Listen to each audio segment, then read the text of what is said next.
Arkansas escapes with a 79-75 win over Samford. The Bulldogs came out firing, making some insane shots in the first half, and really kept it within striking distance. However, I will say I do think this game was a little bit more lopsided than the final margin indicates. Arkansas had an 11-point lead with under 4 minutes to go. I thought Samford kind of made some junk shots down the line that do make you a little more panicked. And overall, I would say maybe Calipari's just ready to stop scheduling Lenny Acuff coach teams at this point because they played Lipscomb last year and Lipscomb hung in there for a little bit too. But Samford had a good game plan. You got to give them a tip of the cap for containing this Arkansas offense as best as they could. But ultimately, too much athleticism, too much length, too much size, and Arkansas ends up leaving with a victory. What'd you take out of this one, J Man? Yeah, Arkansas just couldn't put Samford away. There was multiple times in the second half that Arkansas had a double-digit lead. Samford cut it to single digits. I mean, the last minute of the game, it was 76-67 with a minute 17 to go, and they cut it. They kept fighting to where they were in striking distance to make it a two-score game and two possession game, and they ended up losing by 4 points, 79-75. And hats off to Sam for never quitting because I thought they were done for the 4 minute mark. It was Mm-hmm. 73-60. You go back further in the second half, 67-54. It just kept every time. It was like 13-point lead down to like six, 13-point lead down to six, and then they just couldn't put them away. Arkansas couldn't put them away. So hats off to Samford. And, kind of in another spin zone, a gritty win for Arkansas, though it was just against Yeah. Samford. Yeah, I mean you're happy to win these games over losing them, but uh, it's one of those games where defensively you kind of wonder like, okay, when are they going to cool off a little bit? Is this going to be a trend that keeps up for the whole game? I thought someone like Cade Norris, he came out hooping. I mean, 15 on 6 of 8 from the field. I thought he was really scoring all in a variety of ways, whether it was knocking down threes or beating his man back door. Samford hung in there with a really inefficient night from Jaden Booth, who's the country's leading scorer. Arkansas did a great job sort of taking him out of the game, held him to 3 for 15. But yeah, ultimately, still had some guys step up. And, sometimes when I'm looking at these games, I struggle to think, is this more so a reflection of this mid-major being better than we expected? Is it them just rising to the challenge and knowing the pressure, or I guess even responding to the pressure of playing a big-time power conference opponent? Or is it the team that's paying them to be there? In this case, Arkansas, who's just sort of sleepwalking because it's that time of the year. Arkansas, I mean, I would say they haven't really earned the right to sleepwalk yet. But this is, I mean, a Friday late game. Like maybe there's some merit to that with just like, oh yeah, it's hard to get up for Samford. But I don't know, J Man. Did you have any takeaways on this one in terms of either Samford looking good, Arkansas looking bad, or something in between? I think it's just something in between. Like I said, Arkansas was up 10 at half too, and it just felt like it says a lot about Samford and the way they play to where I'm gonna be keeping an eye on them the rest of the way that they are mentally tough and they can withstand runs by superior teams like Arkansas. And for Arkansas, Calipari teams just they grow from November to February. They're a completely different team, and so I think this is just a good test for them. And I'm sure he's telling his guys like, "Hey, like this is why you can never take your foot off the gas." I mean, so what happens also when your best players are freshmen, to where they might think you can take your foot off the gas at certain points in the game, and and they're accustomed to in high school where you do that because other team quits. To where college basketball is not like that when you play a Samford team that has some fight. So it's a good learning Mhm. experience for them. And you always want to have learning experiences in a win. And Darius Acuff was still as good as advertised in the win. I mean, 20 points on 7 of 13, 5 assists. He is as good as advertised. Yeah, I mean, he's someone who I admitted last week. So I was wrong on him. I kind of went against consensus and thought maybe he'd be a little shot happy, but he's largely been efficient. I know he struggled against Michigan State, but that's really his one poor outing so far. Has not looked like a freshman. Has just seemed poised, composed, all of that. Plus, he just has that college ready frame where he's so good at absorbing contact and he got to the line 5 times in this one. And the only thing I would ask you, J Man, does this mean anything?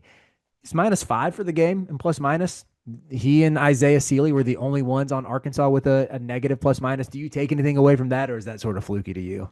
Um, it's weird. It is very much like if I agree with it, I'm like, yeah, I'll take that away. But in this situation, I don't agree like the -5 because maybe he was just on the court with guys that did not have a good game, so that tanks his plus minus. And so I don't know. I've back and watched the film on him because I thought he didn't hurt him. I mean, Hmm. offensively he was fine. Defensively, I thought they were okay. He was okay, not great on offense and then horrendous on defense. So that is crazy, the -5 for that. But that is, something to take away from to where if I rewatch the game, like, oh, I can see why he's -5 here. But, all in all, I thought he had a pretty strong game.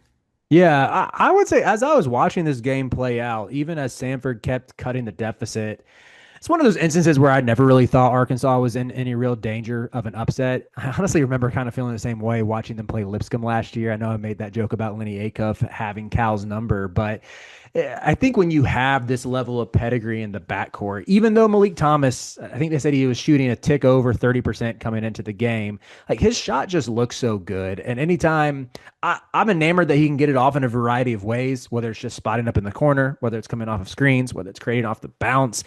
He's just, I think, even more talented than I expected. And again, we mentioned this in the preview, 4 assists in this one too. He and Acuff just seem like they work. It seems like a pairing that's versatile, can beat you in a variety of ways. So yeah, that's where I would say I never really felt like this game was in doubt to where I didn't see either of the two freshman guards and think, oh, they're like a defensive liability. I would say it more so stands as a testament to Stanford's play style. Like even it was the same way under Bucky McMillan, and I think it'll be the same under Lenny Acuff. They just take a bunch of threes, and in an up and down game, that's always going to favor the power conference team that can again lean on that aforementioned strength and athleticism and length and the depth. But when you have a mid major that has a good pedigree in its own right at their level, they hit 10 3-pointers, yeah, maybe they're going to hang around a little bit longer than you would like them to. Yeah, they do. And Malik Thomas, like I joked pregame or for the preview that, inefficient from the field. He was 5 of 13, but with the inefficiency, like you said, 4 assists, he had 8 rebounds, and he led the team going to the free throw line with six. He was 6 of 6 from the line. So like when his shot's not falling, he's getting to the cup, getting fouled, going to the line, and then he's impacting winning, doing other things. And so that Hmm. is something that you want to see. He was the MVP via Ken Palm in the game. And one of these games, he is going to shoot better. I promise. Arkansas going to be fine. He's on Synergy. He's shooting 33% on catch and shoot jumpers, which is, not great, but I think he just has to get more accustomed to the game speed of college basketball, and it takes time. And so, with him being as productive as he is with shooting that inefficient, I think that you take that as an Arkansas fan that, hey, I believe in him scoring the ball and everything else he's doing at a high level. So, Malik Thomas is only going to get better for them. I'm with you. And even to that point, like per CBB analytics, I think Arkansas as a team right now is shooting 31% on corner threes. They're getting a bunch of open looks. I think their ball movement for the most part has been good through these first few contests. I don't know if Arkansas fans would agree, but I think they make the extra pass. And like, I think Acuff and Thomas are both high IQ players who don't play selfishly despite their like their heavy shot volume. So again, I'm with you. I think the percentages will catch up. I think they'll both continue to improve throughout the season. However, one player I do want to talk about and even pose a question to you, just with DJ Wagner. To me, he's the one guy who still seems most comfortable when he can kind of clear out an ISO for him, but I don't really know if that's what you want out of your third guard. What do you make of his role on the team? And even from that standpoint, do you think this three guard lineup? I know again, Brazil was coming back from injury, missed the last game with the back spasms, and I think how many he played 23 minutes in this one, but off the bench. Do you think there's a world where Cal can make all three of these guards play together, or is Wagner just gonna take a back seat all year and maybe even be better served as a bench piece? I think, I mean, there's obviously they're still filling it out since it's so early, and he clearly Calipari wants it to work. Like the minutes are showing it with DJ Wagner averaging about 30 minutes a game, and so I don't know. I think they kind of work better with him possibly not being third option because the ball kind of stops in his hand, Mm-hmm. whereas we're just talking about the other guys are spreading it around to where if they swing it and it's to Wagner, maybe he holds it to try and go create, and so in the past. And past Calipari teams, a guy like that does work. But for this Arkansas team, they're really spreading it around to where their assist numbers will skyrocket once they are able to hit outside jumpers. So Wagner does seem like a guy that, come off the bench right away, be the number one option when he comes off the bench and be, hey, go get me a bucket. And so Yeah. right now, they're 3-1. I think you still work with this until you hit that roadblock to where it's like, okay, we need a spark off the bench. We need a score off the bench. DJ Wagner, you be that guy. And I think he would be like a Jamal Crawford for them. It's like, okay, I'll come out and just Yeah. hoop and Yeah. Right. get my minutes, shots.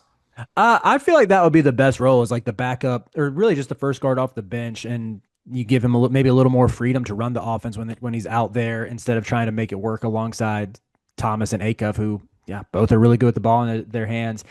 I'm curious to see where like Billy Richmond goes from here. I mean, played 27 minutes this one, clearly has a good role, but he really impressed me. He knocked down another three. That's his third make of the season, which I know might sound low, but this was a guy who made two threes all of last year. So he's already eclipsed what his production from a standpoint a season ago. And he had one of the nastiest blocks I've seen in a minute, like in the first half, to where like I think just defensively he gives you some nice looks. And even with both him and Carter Knox, they're guys who don't need to score to impact the game. To me, I know Knox started this one, but if they work Brazil back into the starting lineup where either of those guys, I think just sort of accentuate the skills of both Acuff and Thomas better than Wagner does. But second question I had for you, how concerned at this point are you from their front court play? Again, I know you're getting good production out of Brazil, but Brazil was a no-show against Michigan State.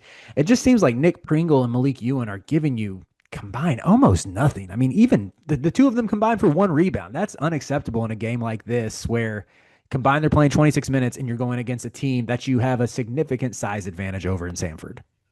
Yeah, I am worried about the five for them right now. I mean, Nick Pringle giving you nothing last game against an undersized Samford team. Like that's just not, that's not good. He's averaging 6 points a game this year, averaged 10 last year for South Carolina. And like he just needs to be more aggressive. 3 shots a game at the center position. You just got it. It's got to be 6 shots a game. Like if he's giving you 10 and 6, 10 and 7, Mm-hmm. that's good stuff. And he's more than capable of doing it. I mean, he's averaging 24 minutes a game. He's just, I don't know. It's that position needs to be more impactful for a Calipari team where you are guard driven, but it's always nice to have an anchor down low that hey, you have minimal usage, minimal touches, but you got to have a presence down there to give us an identity on both ends. Hmm. Yeah, I think he that's supposed to be his role is like the scrapper.